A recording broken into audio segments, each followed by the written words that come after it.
Well, welcome in everyone to a special edition of GC Live, the Postgame Show. As South Carolina, for the second time in 8 days, they are able to take down a top 10 team. And tonight, the Gamecocks were able to go to Knoxville and take down the number 5 ranked Vols. What a night, Joe, for a team who was underdogs by 2 touchdowns, for crying out loud. No respect. This is what the fan base has kind of been talking about. The Rodney Dangerfield, right? Oh, I get no respect. That's what they were talking about. Not in the top 25, despite the fact even a week ago, before beating Kentucky, not one vote in the Associated Press. You think things are going to change next week? I'm sure. Obviously, they have another game later on in the week, but a big message tonight for the Gamecocks as they take down Tennessee 63-59. Yeah, Mike, I mean, I don't think they have any other choice besides to rank the Gamecocks. Obviously, you have to take care of your game on Saturday, but a win like this should do it regardless. 2 top 10 wins and back-to-back weeks.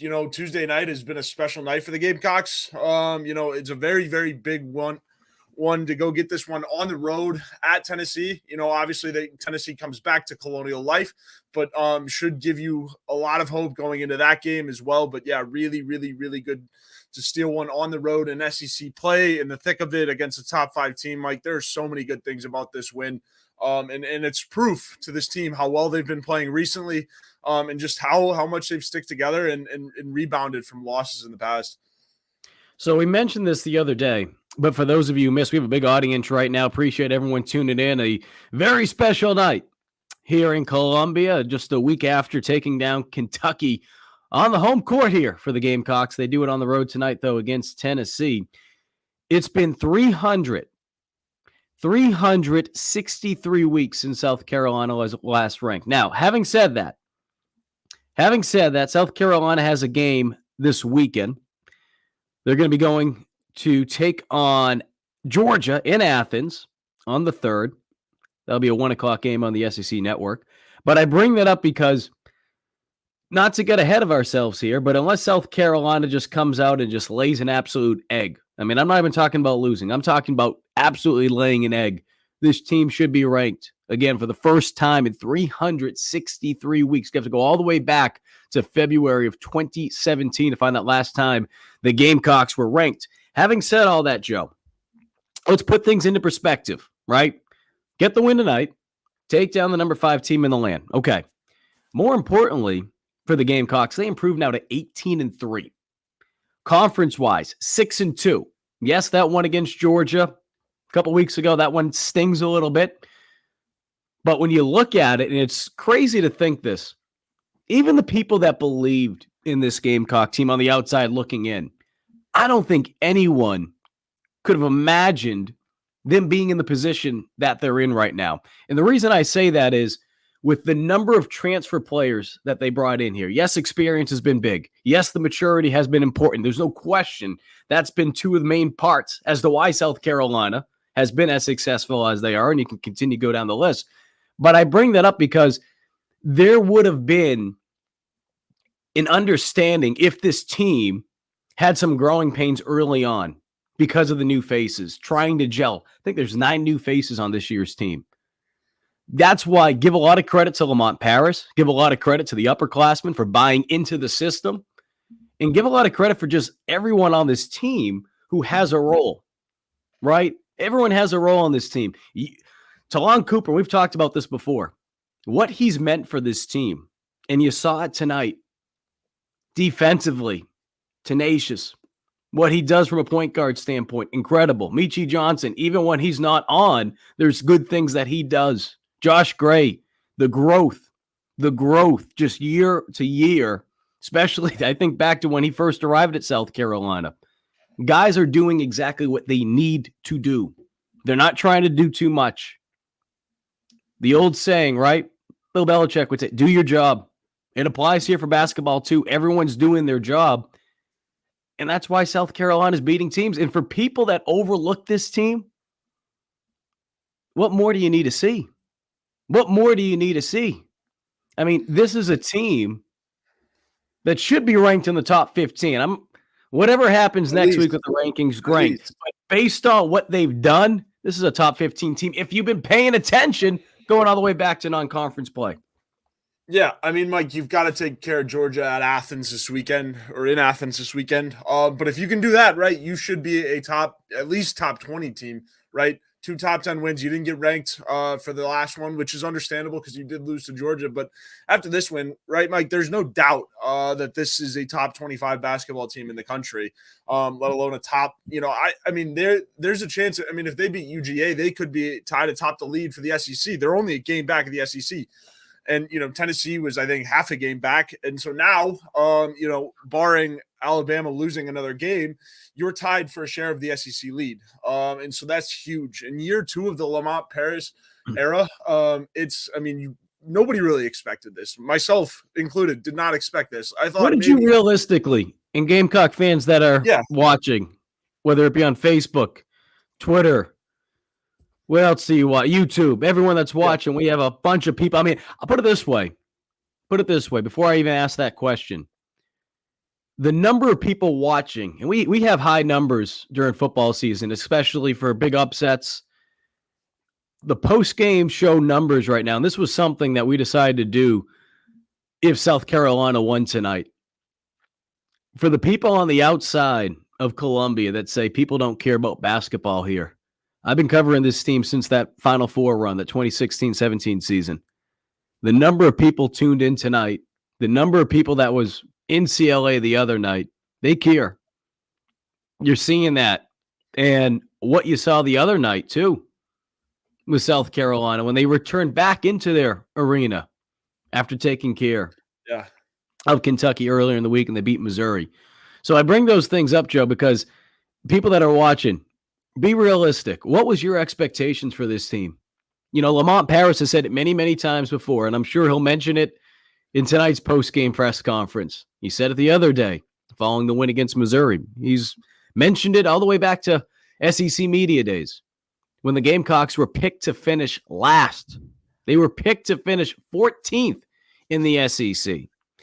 And while it may have been understandable if South Carolina still had some type of growing pains this year, that hasn't been the case.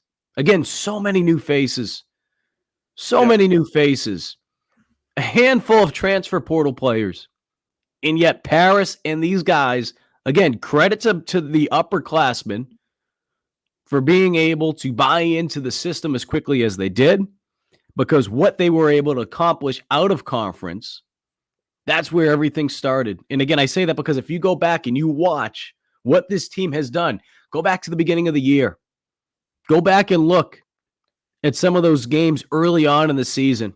I think about that Virginia Tech game, being able to get the win, 79-77 up in North Carolina. I think about some of those close games. I think about the game out in Grand Canyon where it was supposed to be a neutral site game. You were essentially the visiting team. I think about those games, Joe, early on in the season. And even in that tough loss against Clemson, I think that lit a spark underneath South Carolina to finish out conference play strong. And just what they've been able to do in a lot of these close games. I mean, even tonight, you knew it was going to be a dogfight. Give credit to Tennessee. They stuck around. They made some tough shots towards the end. But and it goes back to last year. We've talked about this before, too. There were over a handful of games that were decided by 6 points or less last season. And the majority of those games, South Carolina lost. That hasn't been the case this season for this team. Yeah, absolutely, Mike. I mean, realistically, you asked me where I saw this team, at the beginning of the season, and I projected it to maybe sneak into the tournament, right? They had a lot of veteran guys, but I did not expect this to be like this firmly kind of in competing for a top 25 ranking, let alone, should be ranked. This team has caught me by surprise a lot. I think as with everyone, right? I think we saw that there was potential for this team to kind of go on a little bit of a run and maybe surprise some people, but I don't think like this, Mike. And I think, give credit to Lamont Paris. I think, this hire made sense, especially with the way that college basketball and all of collegiate athletics has been trending. I mean, Mike, in Talking Tuesdays, we talked about the transfer portal. Well, if you look at Lamont Paris's history at Chattanooga, he was forced to find guys that will buy into the system and also come from the transfer portal, right? So you look at what Lamont had to do at Chattanooga, assembling a roster and that kind of thing. So this, I mean, if you think about it that way, this success shouldn't surprise you. At an SEC school like South Carolina, all of the resources are certainly here. And I will say this: Columbia has been begging for a men's basketball team to get behind and root for. I think that Final Four run with Darius Thornwell and Frank Martin was only a glimpse of what a basketball town in Columbia, South Carolina can look like, especially with the women's team as good as they are. To have both playing like they are really, really, really, really darn good. It's good. There's a different life in Columbia too. And I'm sure, Colonial life will be packed from here on out, regardless of how they finish up. So a couple things I want to hit on, seeing some of the comments. And Kevin brings up, did getting voted last end up being a meaningful motivator? No question. And that's evident. Lamont Paris, again, has mentioned it over and over and over. I mean, shoot, I'll have to go back and listen to how many times he's actually said it this year. He's said it at least more than a handful of times. So if he's saying that to the media, which is obviously an extension to not just the fan base, but when he's up there, he's talking to his team. Coaches know that. Good coaches know that what he says at that podium is being said back to his team in some shape, way, or form. So I say that because not only do I feel like that's motivated this team for the entirety of the season, but I also think too that not being ranked yesterday, not being picked in the top 25, motivated them even more. You saw the tweet from Michi Johnson. If you didn't see it, I think he said speechless, or it was just like a laughing emoji. I'm paraphrasing. I'm trying to recall exactly what he put out there, but it was something to the effect of that. And what he was describing was the feeling, just like I'm sure a lot of you in the fan base felt yesterday, like, what's going on here? Now, again, being able to go from not having one vote a week prior to beating Kentucky to going up to essentially number 26, having 108 votes this week before, obviously, tonight's game. That was a big jump for South Carolina. That would be a big jump for any team.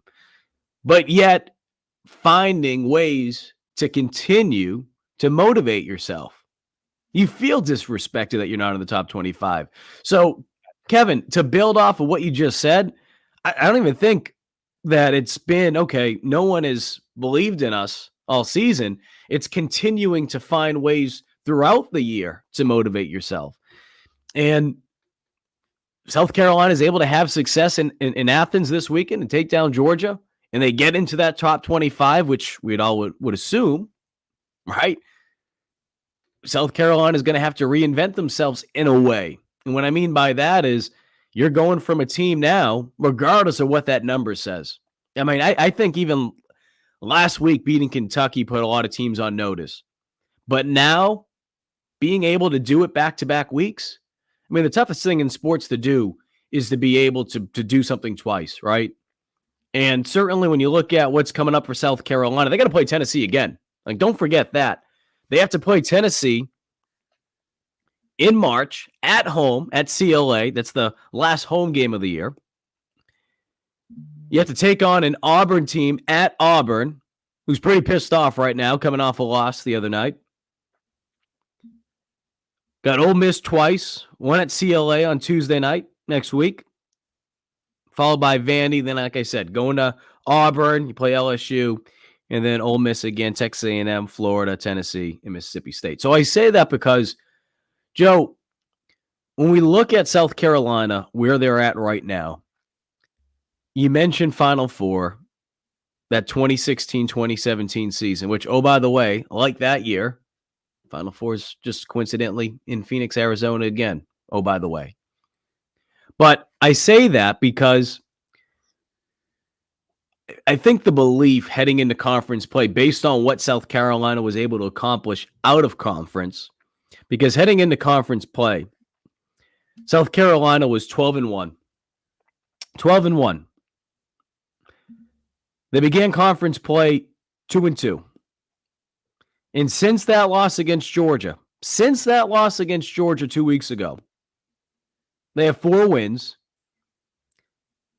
Dominated Arkansas from start to finish, won by 13. Took care of Kentucky at home, won by 17. Came back on your home court against Missouri, got the win. And then you were able to go on the road tonight and take care of Tennessee. So when you look at what they've been able to do, it's not fluky, right? It's not fluky. Certainly this team, the way they play, the tempo of the game. I mean, how many times did we hear that tonight from the commentators? The tempo, controlling the game. Gamecock Central's own, former Gamecock Central, I should say, reporter, but South Carolina's own Alyssa Lang on the call tonight doing sideline duties. She mentioned that a couple times during those timeouts, listening to what Rick Barnes was telling his Tennessee players. There's so many things that South Carolina does right because it's not just go out there and just, chuck up the ball and just pray that something good happens. I mean, there's teams out there that are talented enough to be able to do that. And that's not to take anything away from South Carolina. That's not saying, okay, Mike's saying they're not talented. But what I'm trying to say is they're a very disciplined group. They understand that in order to win based on the talents that they have, because there's teams out there that are more talented than them. Let's just call it for what it is. There's teams out there that are more, Kentucky, probably more talented than them. Tennessee, probably more talented than them. But the difference is being able to go out there and execute in the manner in which they did tonight, in which they've done multiple times this season, but of course, going back last week against Kentucky. Yeah, Mike, you got to play your own brand of basketball, right? I think, one thing that South Carolina has done a really, really good job of against top 10 teams, and especially Kentucky and Tennessee, is just slowing down their opponents on the offensive end, right? So, I mean, South Carolina can do it offensively. They can go 0 or they can go 60 miles an hour. And then on the defensive end, they've been good at just, being able to stretch out possessions, force drives to the bucket, make them kick it out, look for second and third looks. It really, really throws teams off their rhythms, especially like a team like Kentucky that's so top-loaded, right? They've got a guy like Rob Dillingham. They've got a guy like Big Z, right? But those teams have not been forced to play together on the road or at home, for that matter, in the case of Tennessee. When you do that to teams, they really, really have to play together. It really tests, the inner fibers of a team when you can slow them down and just really play cohesive defense against them. So, I mean, we saw that with Tennessee and Kentucky is, when they got down the stretch and kind of a tighter game, they folded, but, they're going to take those losses and get that much better. So, I mean, when South Carolina sees Tennessee at Colonial Life, they're going to be a better team than what they were. Now, obviously, you have the advantage of the home crowd at your side, but, South Carolina had a perfect game plan for the game up in Knoxville. They need to be even better if they want to win at Colonial Life. All right, a couple stats tonight that I want to hit on after looking at this game. There's a lot of talk about Meechie Johnson going back to this past weekend's game against Missouri, not being able to make one basket. And I think the stuff that we saw from Calipari talking about it, I mean, it's like, come on, pal. All right, you lost, move on. All right, I know you're trying to make a joke out of the situation, kind of like, all right, anytime someone plays Kentucky, they make all their shots. But I say that because, Meechie 1 of 8 tonight, 3 points, had that 3 out there today. Aside from that, he did some good things, though. 6 rebounds, 6 assists, 2 steals. The reason I bring that up is Meechie hasn't played, as far as from an offensive standpoint, he hasn't played great. I mean, just call for what it is. He hasn't had great games these last 2 games. He hasn't had good games offensively the last 2 games. And yet South Carolina is continuing to find ways to win. I bring that up because I feel like, especially when it comes to college basketball, if you go across the country, I mean, you can look at the NBA too, but especially when it comes to college basketball, when your leading scorer is not making baskets, go look, I'm sure, a lot of those teams, especially that have like that one guy that really drives the team from an offense. South Carolina, they have multiple guys that step up. And the other thing, too, like I mentioned, the reason I mentioned the 6 rebounds, the 6 assists, the 2 steals, When Michi's not making his baskets, he finds ways to still make an impact in the game. There's so many guys that when their shots don't drop, right? The body language, Lamont's talked about that before, right? Trying to find their swagger, all that kind of stuff from this past weekend. He doesn't feel sorry for himself. He doesn't feel sorry. So again, I bring that up. I bring that up simply to say that you have a guy like Michi who's not playing his best brand of basketball right now, and yet he's still making an impact. And an impactful impact at that. Other guys stepped up, no question about it, from an offensive standpoint. But it's the defense, it's the hustle, it's doing the little things, controlling the tempo that allows South Carolina to win even when their top scorer is having an off game, like we've seen a couple times this season, but of course the last 2 games with Michi. Yeah, absolutely, Mike. I mean, the role players is what makes this team special. Shout out to Jacoby Wright. I mean, didn't have the best game shooting the ball, but was clutch. Got the 3-pointer when he needed it the most. Miles Studi coming off the bench looked good as well. But yeah, Zach Davis also stepped up. I mean, he started, right? Like, even though Studi played the bulk of that game, Zach Davis, again, didn't have the best stat line in the world. But, again, you needed him to win that game, right? And then obviously all eyes on Josh Gray. He finished 2 of 4, 2 for 2 from the free throw line, which is good for Josh. 7 rebounds, 1 turnover, and 6 points. That's a pretty good night for Josh Gray, right? Especially when you had a focus on the big man, Dalton Connect as well. Being able to, just get in there and pick up where Murray Boyles and BJ Mack left off defensively. I think that was a really, really big advantage for South Carolina. And then also cannot go out without talking about Murray Boyles. He's been a stud, just a constant presence in the paint. And I saw also there was a comment like, how will this affect recruiting and transfer portal recruiting? Obviously it helps. You look at a guy like I talked about this with Kendall a little bit about on my show. You look at the 2025 recruiting class. Well, you've got Eli Ellis, right, who's averaging 33 points a game in OT, which is one of the best high school leagues in the country. Who does he remind you of? Michi Johnson, right, an offensive guard who likes to score, that kind of thing. So you're getting talent recruiting wise. And then, I mean, obviously, I think if you have success, you're going to be a destination for portal guys. And that Lamont likes to recruit guys out of the portal based on, roles. And there are a lot of guys to go around. So Lamont should have, a pretty wide open selection in the portal, especially after the success that he's had with portal guys this year. I think, he should be able to be pretty selective in the portal. I think that should help too. But yeah, Mike, I mean, really being able to use transfers to your advantage and getting them all to buy in really, really quickly. These are guys that just want to hoop at the end of the day, right? They want to have success at the collegiate level and win, right? Winning's fun. And these guys are just trying to have fun at the end of the day. Yeah. I mean, I'm going to pump the brakes a little bit on the impact from a recruiting standpoint, simply because it's nights like tonight, and certainly being able to have 2 nights like this in a span of 8 days, it helps out a lot. I'm not trying to downplay that one bit. Yeah. But having said that, there's much more that goes into it, right? What happens over the span of the next, 6 weeks or so as they finish out February and head into March? What happens with the momentum for this team? How do certain players respond if adversity does hit? You look back to that 2016-17 team, that team that reached the Final Four. They went through their funks, right? And whether it's fair or unfair, naturally, this team will be compared to that team, depending on what they're able to do for a lot of reasons. But the biggest reason is because that's the last team that's made it to the NCAA tournament. But I bring all that up because I think there's no question with what we've seen from the players who have transferred in here, the impact that they've had.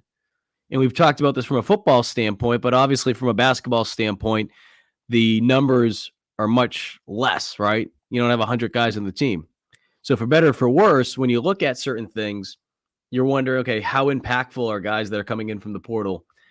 And especially if they only have 1 year, and you're looking at the majority of these players that have come in here, especially those 1-year guys, rental players, if you will, and they're making big impacts quickly. So that I agree with you in that part. Yeah.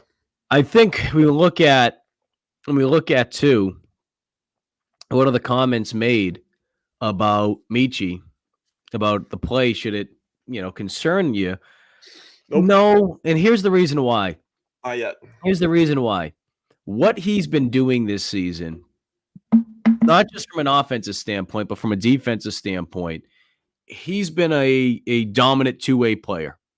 Dominant in the sense that he's done exactly what you've needed him to do. Now, tonight, again, going back to this past week in the game against Missouri, he has 2 off nights from an offensive standpoint, but yet he's still being able to make a difference for you in other ways. Talked about the rebounds, talking about the steals, talking about the assist.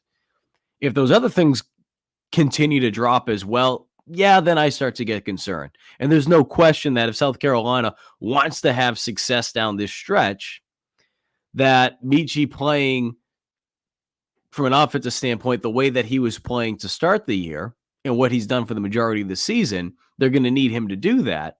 But having said that, other players are finding ways to step up. And like I said, Michi's the type of guy that even when he's off offensively, was it 1 for 8 tonight, 0 for 9 the other night, he's still finding ways to impact the team. Now, having said all of that, Joe, and I think someone else brought this up, with Lamont Paris, second year, there's going to be people that are ready to, give him a contract extension, all that stuff. That's great. To me, worry about that at the end of the year. And I know that's what South Carolina will do. But my whole point is just continue to focus on that next step in front of you, right? One step at a time, one foot in front of the other. There's going to be more of a media presence. I mean, it's funny for me to say that, but there's going to be more of a media presence, not just in Columbia, but from a national standpoint. There's going to be more external noise surrounding this program. And those are the other challenges.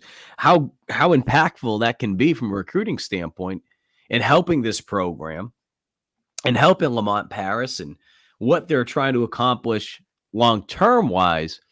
It's great, but in the short term, you need to continue to put the blinders on, because this weekend against Georgia, I expect them to give you your best, simply because they know how good you are.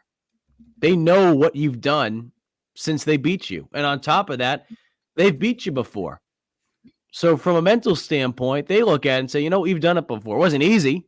And obviously, if anyone remembers that night, 30-plus foul calls in the second half, the double bonus or whatever it was just, they were in the bonus already 10 minutes into the second half. I think both teams, it was ridiculous. Having said all that, Georgia found a way to win. So trying to find motivation this weekend for the Gamecocks, it shouldn't be hard, simply because that's a game that they felt like they should have won. They let it slip out of their hands. Obviously, some things they couldn't control when it came to the officiating, but at the same time, too, they had their opportunities. Didn't make their free throws that night. Tonight, well, that wasn't the case. Free throw shooting, really good for this team.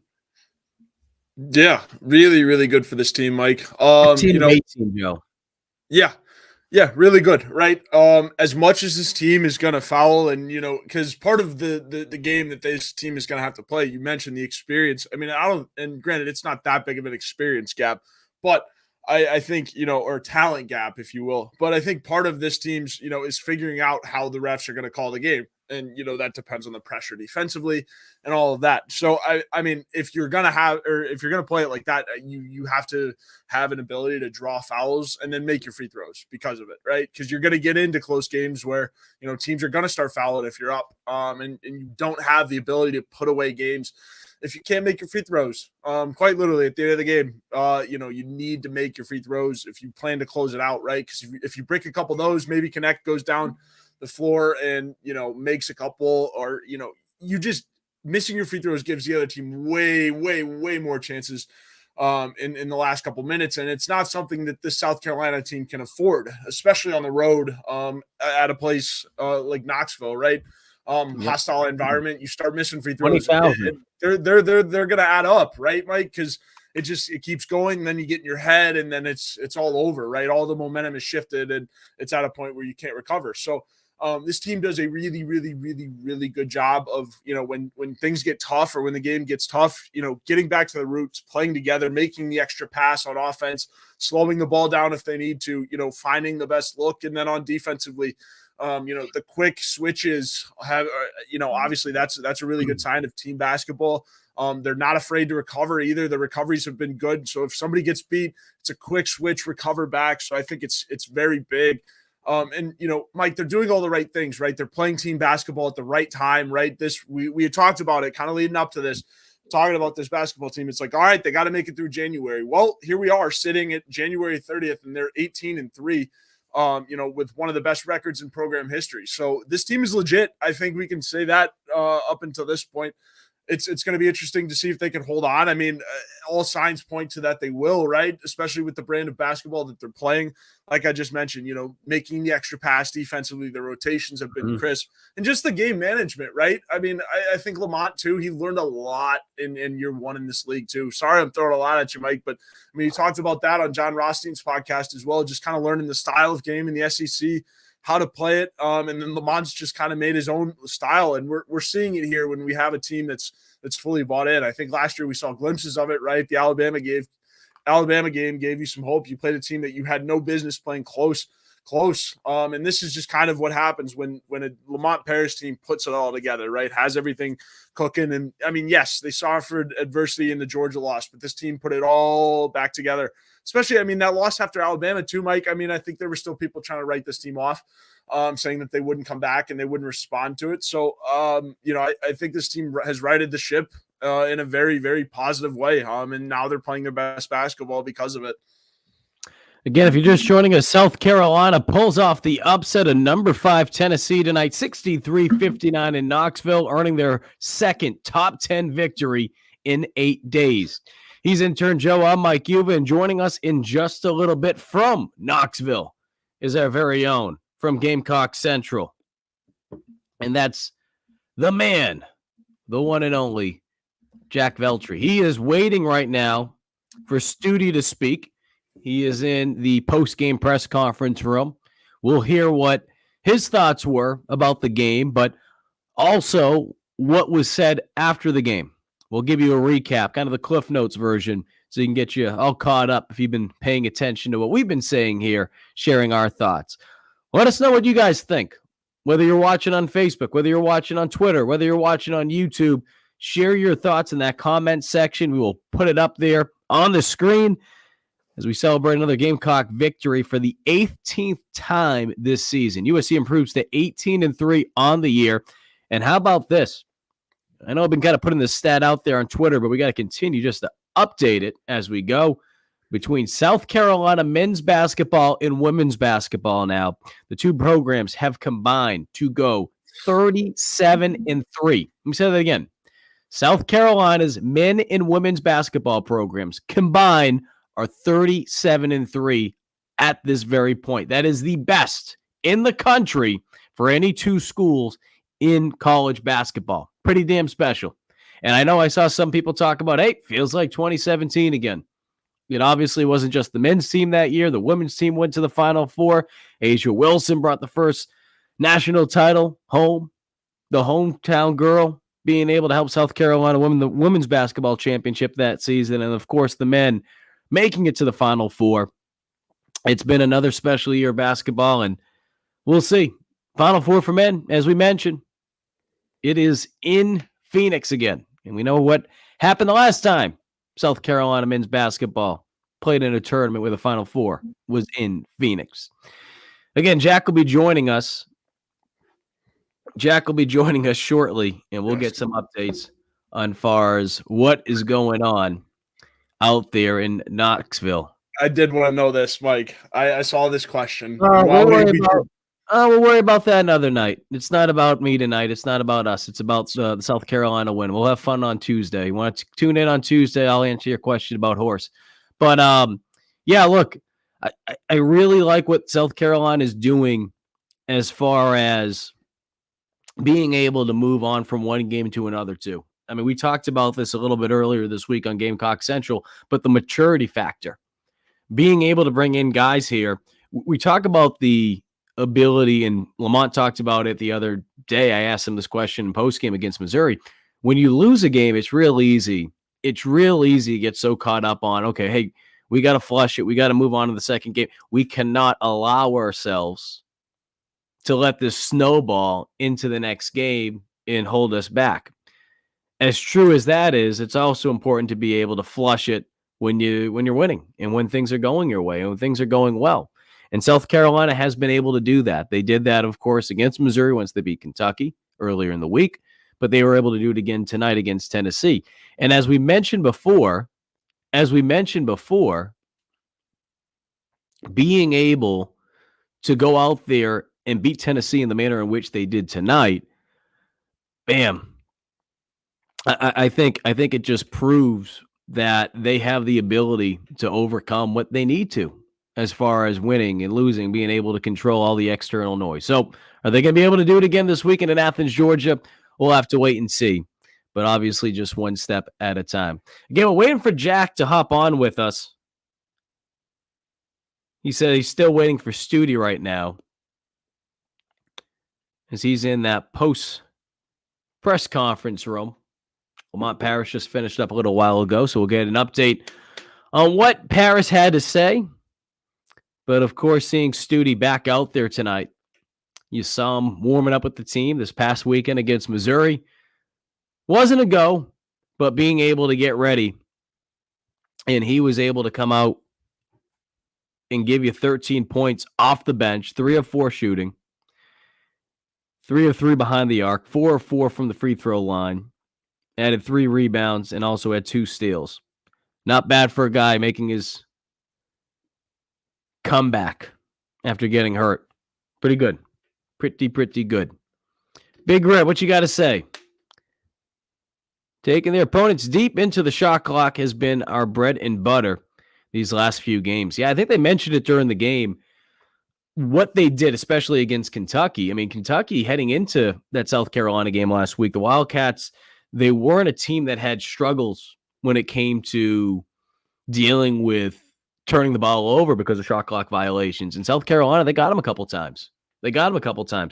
Doing that tonight against Tennessee and just the way they play defense, and as we've talked about with this team before, having so many new faces, the fact that Lamont Paris has been able to get this team, especially right from the jump, to buy into the philosophies that they have from a defensive standpoint when you have so many new faces.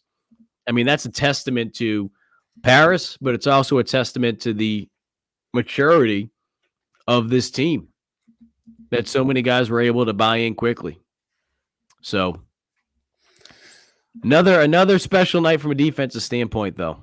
Yeah. Oh, yeah. I mean, being able to play, their brand of basketball on the defensive end, like I said, being able to take the opposing team's offense and being able to speed it up and slow it down as they wish. Just also, I was really impressed with kind of the guard play as well. I mean, we talk about the bigs and how they lock down, connect, but I credit to Cooper and Johnson and Studi and everybody, Zach Davis, all of the South Carolina guards that played tonight did a really, really good job of trying to control the pace. And again, that's a really, really hard thing to do on the road, especially with the, opposing atmosphere and everything like that. But the guard play was pretty decent tonight, even though you didn't have the best night from them offensively, right? And that's what's going to lead right in the SEC. SEC is more of a guard league anyways. So being able to slow down any and all play from the guards makes your life a whole heck of a lot easier, just throughout the SEC schedule, because it all starts with the guards in this league. It really does. Yeah, and shout out to R.L. Smith for the $2. We'll take the $2. It's one thing, if we want to nitpick, right? We got to nitpick. Just because when you look at this team, you're trying to continue to find ways where they can get better. Obviously, Michi, if he's able to go out there and make a couple shots, right? I mean, that speaks for itself. Just being a little bit cleaner with the ball. There was a couple times down the stretch, and I don't want to say that this team looked like they were panicking. I mean, I think that's just a real good Tennessee team. They turned it up a little bit down the stretch, but obviously South Carolina was able to make some big shots too. But from just protecting the ball standpoint, there was that one pass in particular that I can think of with Josh Gray, just some miscommunication on the outside on the perimeter where he was trying to go inside out with it from the paint, kicking out to the outside. I share these things because this is, again, just trying to find ways where South Carolina can improve on, because when you look at what they did, it's hard to really, I don't know. I mean, again, free throw shooting. That was one thing in particular, and that's something that they certainly need to continue to have success. If they're shooting what they did tonight, just over 83%, if they're shooting 80% or better, obviously being able to make it to the free throw line as many times as they did tonight, 18 times, if you're able to do that and you're making more than 80% of your shots, you're going to be looking pretty good. You're going to be looking pretty Especially good. on the road, Mike. Especially on the road. Yep. Let's see. Looking at if anything stands out. I mean, just like I said, just trying to protect the ball a little bit more. But as we wait for Jack. Yeah, waiting for Jack right now. Yeah, We're just waiting for Jack. It's going to be a long drive back. I mean, he'll stay there. Oh, I'm assuming he's staying there tonight. That's a hike. It is a hike. He'll stop at Buc-ee's in the morning. He showed us one of the signs at Buc-ee's as he made the drive out there. So we're just waiting for Jack. The other stat, too, we have to look into. This will get back to him. I'll have to give him a heads up that I'm saying this about him. I'm trying to figure out when Colin Taylor's first year on the beat was for men's basketball. I don't know if it was right after the Final Four. Because if it was right after the Final Four, the curse of Colin. Yeah, that would be interesting. I'll have to go back and look at that. We'll have to take a look for sure. That'd be quite interesting. And then, yeah, Jack's got plenty of Buc-ee's. I make that way up to Knoxville plenty of times. But, yeah, I mean, Mike, go ahead. Yeah. As we wait for Jack to hop on with us, and, you know, if anyone else has thoughts on this, weigh in. We're just trying to kill some time before Jack hops on with us and shares what was said in this post-game press conference from Lamont Paris and some of the players. And actually, there he is. Maybe I'll ask Jack in a minute. There he is. Hey, guys. How's it going? Jack, how you doing, man? Can you hear me? I got you loud and clear. You look like Steve Bartman in Chicago, minus the foul ball. Having said that, what was just the initial reaction from Lamont and the players as you just came out of that post-game press conference and some of the things that they shared with you guys? Yeah, this is a very happy bunch, I would say. Just absolutely, I don't know if it's really sunk in yet for anyone. I think, I asked a bunch of them. We had Miles Studi talk to us, Talon Cooper, BJ Mack, and then obviously Lamont. But I asked them, in one word, how would you kind of describe this past week? And, we got a bunch of different responses. I think crazy, special. It's just nuts, man. It's crazy to think about. Just, you cover this team last year, you watch this group last year, 11-21, and, it felt like every game just stuff wasn't going right. Nothing was going their way. A lot of blown leads, just a lot of bad losses. And now you get to this year, picked last to finish in the SEC. No one gives them a chance. They go through non-con, and play really well. And then it's like SEC play comes around, and everyone's thinking, they'll just go back to who they are, normal, all that sort of stuff. And I don't want to say they've shocked the world yet, because I don't know if it fully feels like that yet. But they're definitely proving a lot of the naysayers wrong, in my opinion. What was just your reaction, or what were the players' reaction, as far as, did you sense that there was some extra motivation with not being in the top 25? We talked about it, Joe and I, earlier in the show. That tweet from Michi Johnson yesterday, kind of just reacting to the team not being in the top 25. We've heard Lamont Paris mention it numerous times, going all the way back to SEC Media Days to as recent as this past Saturday, reminding people that they were picked last in the SEC media poll. I bring that up because do you feel like there was just the sense of, okay, hey, we weren't in the top 25. We're going to continue to show people that we belong to be in it? No doubt. I think that's another thing that was asked to them. How do you kind of feel? Like, what was kind of the reaction to yesterday not getting ranked and stuff? And, do you guys feel – I when I asked them that, I didn't want to say, like, disrespected, but, like, what was kind of the feeling going into it and stuff. And I think Miles Stewart, I just tweeted it out what he said, but I think he summed it up perfectly. I think he said, if they like us, they like us. I can't remember the full quote, but it's like, we'll get it for you. Yeah. It's on my Twitter, but it's a great quote, great line, and it's very true. But yeah, I think deep down they probably feel disrespected. But at the end of the day, I don't think it really matters to them because they're just going to go out and play their brand of basketball. And that's why I think going into this week, I wrote a story about yesterday after the AP poll came out. And I think them not being ranked, truthfully, was probably the best thing for them because they continue to get that underdog mentality as a result. I mean, it's crazy to think what a little number could probably do and the difference. I still think this team would have won tonight regardless if they were ranked or not, just because they played so much better. I mean, Tennessee, it took Dalton Connect a few shots at the end of the game to keep it within a 3-point game. It was nuts. But there's the quote. If they like us, they like us. If they don't, they'll pay the price. That is that's perfectly summed up in my opinion. Just a great quote. And I mean that's the vibe I get with this team is that they still got a lot to prove. There's still more, I think more than half of the SEC games left to go. You still have a tough trip to Georgia on Saturday. But again, I mean, it's just when you count this team out, they find a way to just prove you wrong. And I think that's kind of the identity of this team. They should put that on a shirt. Keep proving people wrong. I think that's kind of the way things are right now. Yeah, and R.L. Smith mentions, I mean, that's verbatim what Paris said after the Kentucky game. I mean, we're hearing this a lot. We talk about it too. Players taking on the identity of what their coaches are, and R.L.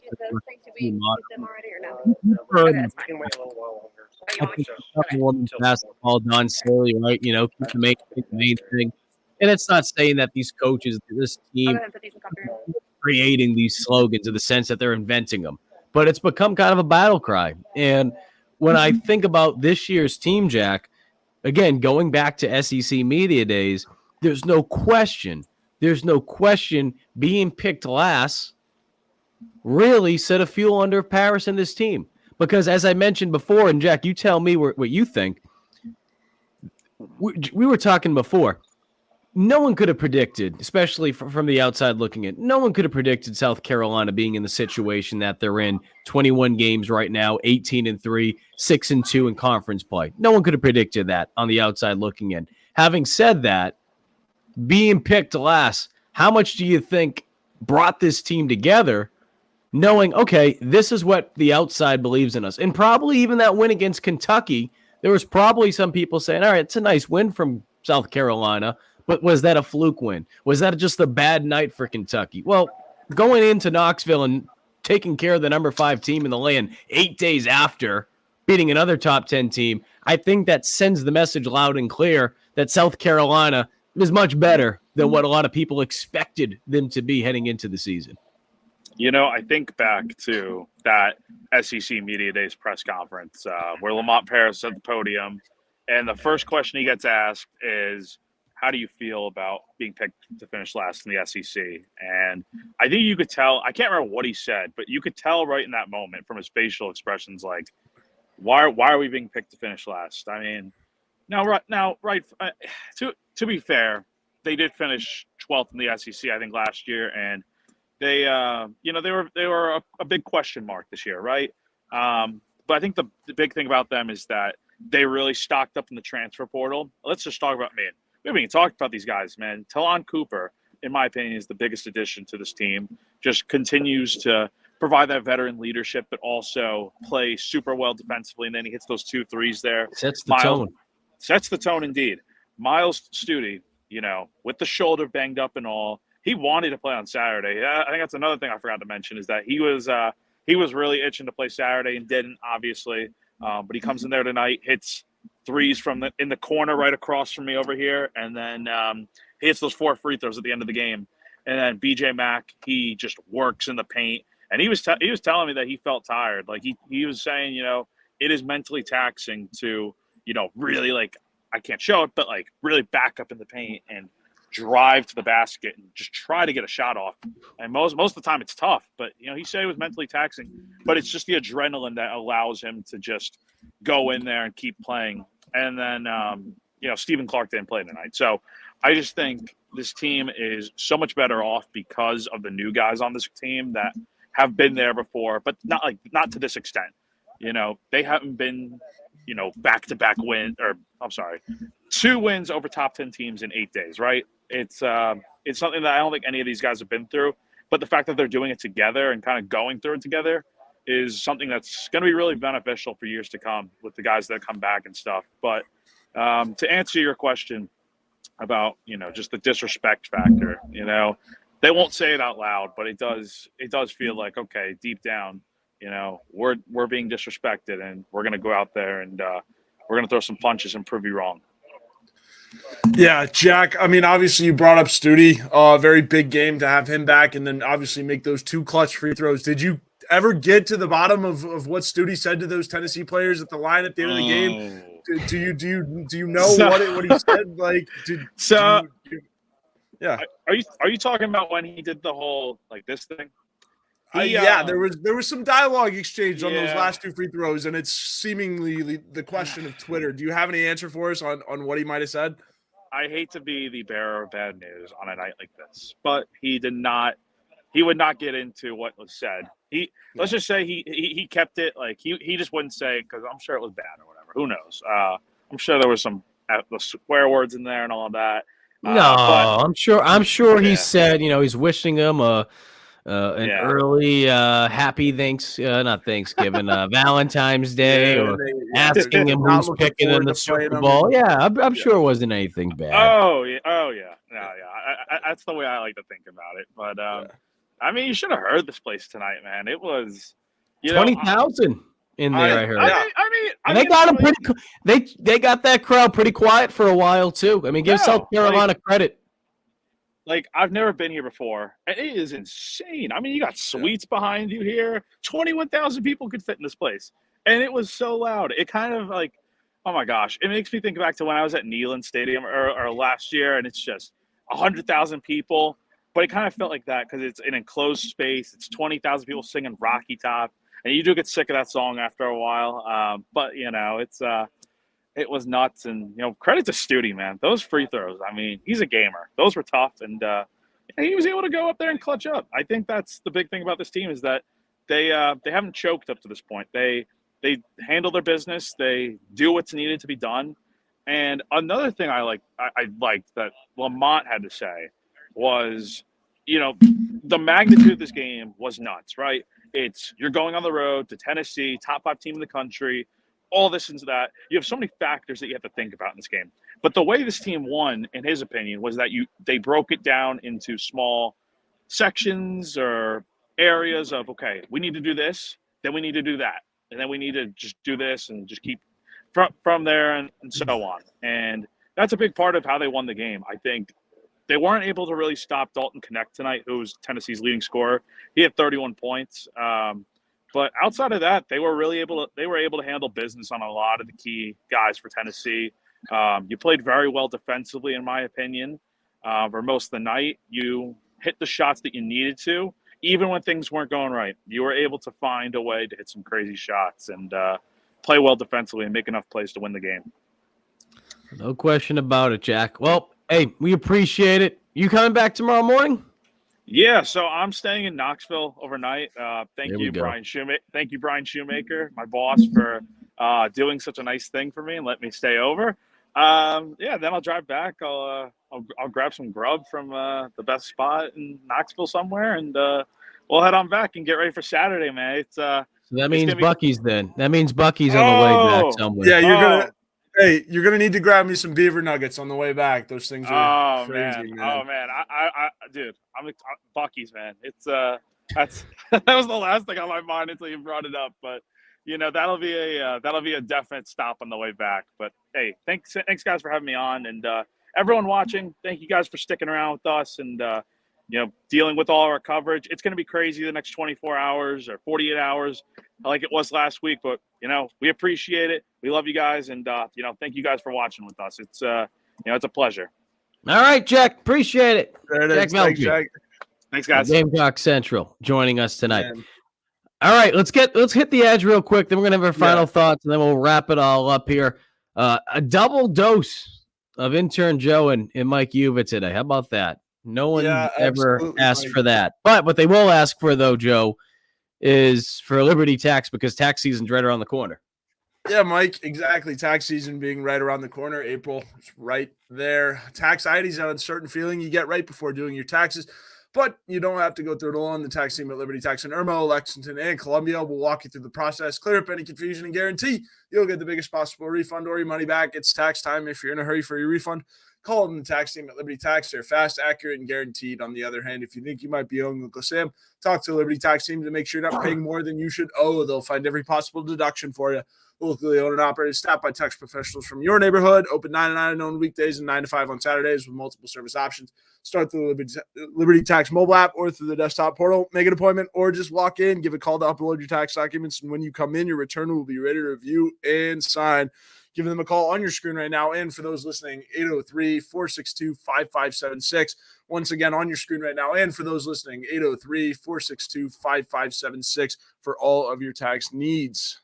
And today's show is also brought to you by our good friend Clint Hammond of Movement Mortgage. You see his name appear above our heads for every GC Live show, not just ours, but when Wes and Chris and any Gamecock Central employee does a show, he's been a longtime supporter of Gamecock Central and a longtime sponsor of these GC Live shows. If you are in the process or you're thinking about getting into the process of purchasing a home, Clint and his team do an outstanding job. That's why when Wes Mitchell was looking for a home, or when former Gamecock quarterback and captain Perry Orth was also in the process of going through that, and they were looking for the lowest rates in the market, which right now it's not the easiest thing to do. It hasn't been that easy for the last year and a half plus, but Clint and his team do an outstanding job and can make that process much easier for you. Give them a call at 803-771-6933. All right, Intern Joe, final thoughts before we wrap up this special edition of GC Live tonight. Final thoughts, Mike. I mean, what a win, right? I mean, this team just single-handedly proved its legitimacy with one big win on the road. If, people were sleeping on the Gamecocks, they're not anymore. They're going to wake up tomorrow morning and realize that there is a winning basketball team and a damn good one in Columbia. So very, very big night for Lamont and his team. I think it's a real testament of the work that this team has put in the offseason and just throughout the season, being able to respond from a double-digit loss at Alabama, and then being able to respond like you did at Tennessee with a 63-59 victory over the Vols. Very good showing. You made your free throws. A lot of good things to take from this one. And you shoot the ball a little bit better. You beat that team by even more. So a lot of really, really good things to take from this. Gamecock Twitter is on fire right now, and I'm loving the fact that Columbia is turning into a basketball town, Mike. I think my biggest takeaway is the fact that South Carolina is 4-2 on the road right now. And the reason I bring up 4-2 is because when you look at the standings in the SEC, South Carolina with the win tonight, they move into second. Only Alabama's ahead of them. They're at 6-1 in conference play. South Carolina's at 6-2, a half game back. And then you have Auburn that's 5-2, Kentucky 5-2, Tennessee 5-2. So I bring those things up, though, because a lot of teams have struggled. And you expect that, right? If they struggle to have issues on the road. And South Carolina's had their hiccups, right? They're not perfect. But my point being is when you look at what they've been able to accomplish in conference play, only one loss in conference play. So 4-2 on the year as far as road games go, but 4-1 on the road in SEC play. That's pretty damn good. Now, obviously, they need to be able to continue that. You look at the schedule coming up. We've mentioned that before. They got to go to Georgia, right? Georgia beat them earlier this season, 2 weeks ago to be exact, a team that South Carolina should have beat. But having said all that, you look at what's left. You have 1, 2, 3, 4, 5, 6, 7, 8, 9, 10 games. And you got to go 5 on the road. So I say that because you look at some of those matchups on the road. Obviously, Georgia this weekend. At Auburn, a pissed-off Auburn team. At Ole Miss. At Texas A&M. And then at Mississippi State to close out the year. So, look, where you're at right now, again, especially on the outside looking in, no one could have predicted South Carolina being in this situation 21 games in. Having said all that, the talks really now, it starts the shift. I'm not saying that South Carolina is going to win the SEC, regular season crown.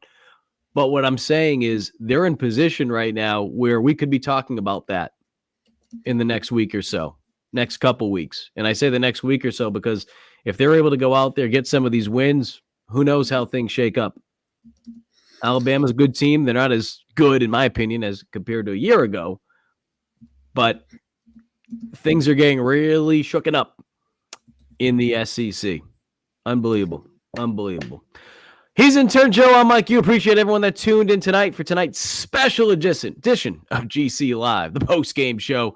South Carolina takes down the number 5 team in the land. 2 top 10 wins in 8 days. If you missed any of our show, head on over to the Gamecock Central YouTube page where you can watch this show in its entirety for free. If you're not already a subscriber, just hit that little bell icon and you'll get notified anytime one of these GC Live shows pop up or any other GC videos get uploaded to our YouTube page. Or if you're a podcast listener, head on over to the Gamecock Central Podcast Network, where you can also listen to this show in any other Gamecock shows, including the ones on 107.5 The Game, the GC Takeover Hour, and the Garnet Trust Hour. You can listen to all that on there. Again, he's Intern Joe. I'm Mike. You appreciate everyone that tuned in tonight. No need to mix in a water tonight, Columbia, as we say. Get some sleep, though. We'll see you Thursday on GC Live Afternoon Drive.